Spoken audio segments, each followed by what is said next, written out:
Hello, my name is Gabby and welcome back to my channel, or if you're new here, then welcome to my channel, and today's video is my spoiler-free review of With the Fire on High by Elizabeth Acevedo. So if you don't know, this is actually the same author who wrote The Poet X, which followed a young girl who lived in Harlem as she discovers slam poetry. Actually, the whole book is written in slam poetry. She uses this as a way to understand her mother's religion and also just her general relationship with the world. One day she gets invited to join her school slam poetry club, which she knows is something her mother would never approve of. However, she can't stop thinking about the possibility of performing and refuses to stay silent any longer. So this was a book that I read last year. I really enjoyed it. I highly recommend it if you have not already read it. So I saw that she released With the Fire on High. I was really excited and I knew I had to read it. And I'm just so glad that I finally read this. Right before this book, I read Girl Made of Stars by Ashley Cameron Blake, and that was a top tier 5-star read for me. So I wanted to pick something that had a good chance of standing up to that and still thrive, and this was definitely the right choice. With the Fire on High follows a high school senior as she juggles many different responsibilities, including her 2-year-old daughter. She is an insanely good cook, and the kitchen is the only place where she can feel free from all of her different responsibilities. However, because of those responsibilities, she feels as though she doesn't have the time to take her school's new culinary arts class and also the money to go on the trip to Spain that comes with that class. She also has dreams of working in a real kitchen one day, and no matter how many rules that she is expected to follow in her daily life, once she starts cooking, she has no choice but to let her talent shine.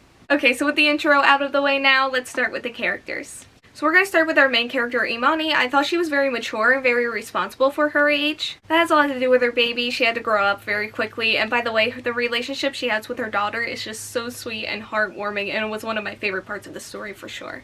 I also love the passion that she has for food and cooking, and I also love when that passion seeps into her friends and family as well. And I also love that even though we started this story with our main character at a certain level of maturity, there was still a lot of room for character growth. I always do look for character growth when I read. It's one of the things that I really think is important when I consider whether or not I like a story. And I really did end up enjoying the route Elizabeth Acevedo took with her character throughout this. So next we're going to talk about Malachi. His character just really fell flat for me. Now I do like how respectful and mature he is, and I also just like his general place and purpose in this book. Something about him though never really clicked with me as a reader, and I thought that maybe that would change as I kept on reading, but it just never really worked out. I almost forgot to talk about Tyrone, although I would like to forget about Tyrone. He's infuriating, and he's supposed to be, I get that. His mother is pretty bad too, actually, and I understand their purpose in the story and I respect their right to be there, but they just have some really irritating moments that just actually made me angry. Which again, I feel like it's supposed to happen, which is another point in Elizabeth Acevedo's favor here when it comes to her writing and storytelling.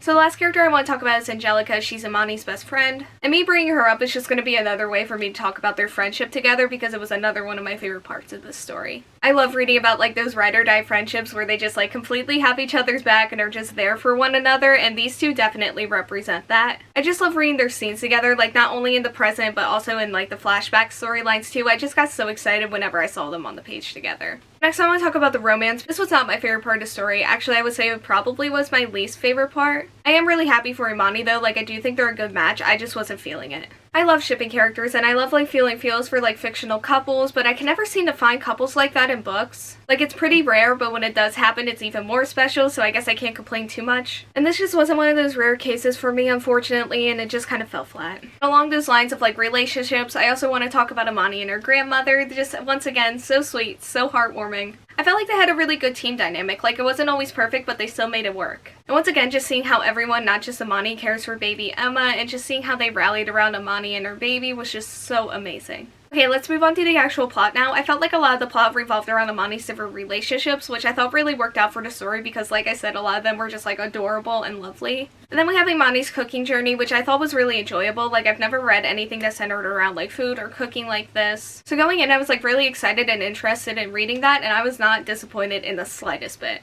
Another thing that I really appreciated were the short chapters. This is something that I always like, but I think in contemporaries I actually may prefer it. And it just made this book fly by. The Poet X flew by too, but that was because I was written in slam poetry, so going into this I was curious to see how an Elizabeth Acevedo book would feel, just not written in that format. It turned out to just be really satisfying to read, just in so many aspects all around. So another thing that sometimes happens to me is that I had planned to review this book for months now. And sometimes when I go into a book knowing that I want to review it, I spend more time thinking about what I want to say instead of just being into and enjoying the book. But yeah, thankfully that didn't happen, but I do think that that kind of shows just how strong of a story it actually turned out to be. Okay, so it's rating time. So you could probably already tell, but this was a super strong read for me. Like, it was really solid. And I am typically more of a fantasy and sci-fi reader, so contemporaries and I don't always get along too great. So because this did miss the mark for me a little bit with the romance, I'm gonna go with a 4.5 out of 5 stars here. I did end up rounding this up to a 5 because I just couldn't see a reason not to. Same thing happened with The Poet X. The other book that comes to mind is Sadie by Courtney Summers. I just couldn't find a reason not to round them up, so they're sitting at 5 stars. Speaking of fantasy and sci-fi from earlier, it just really hit me this week how much I'm missing them. Contemporary month has been going better than I ever could have imagined or even hoped for. I really hope I didn't end up just using up all of my good ones at the beginning of the month. Like, I think I have 3 left, but so far nothing has gotten below a 3-star and only one has gotten a 3-star. Everything else has been above. Also, I found like a lot of new favorite authors this month so far that I want to like continue reading in the future. Elizabeth Acevedo being one of them, but also I kind of knew back when I read The Poet X last year that like I wanted to read all of her future books, but it's nice to have confirmation. I also don't have too many of those in the contemporary genre because like I said, I'm just not too big of a contemporary reader. So yeah, I'm just really grateful this month has gone as well as it's gone so far. Anyway, I'm just rambling at this point. That is going to be the end of the video. Thank you all so much for watching. Like, comment, subscribe, hit the bell, and answer the question that'll be around here if you want to do that. And hopefully I will see you here next time. Bye!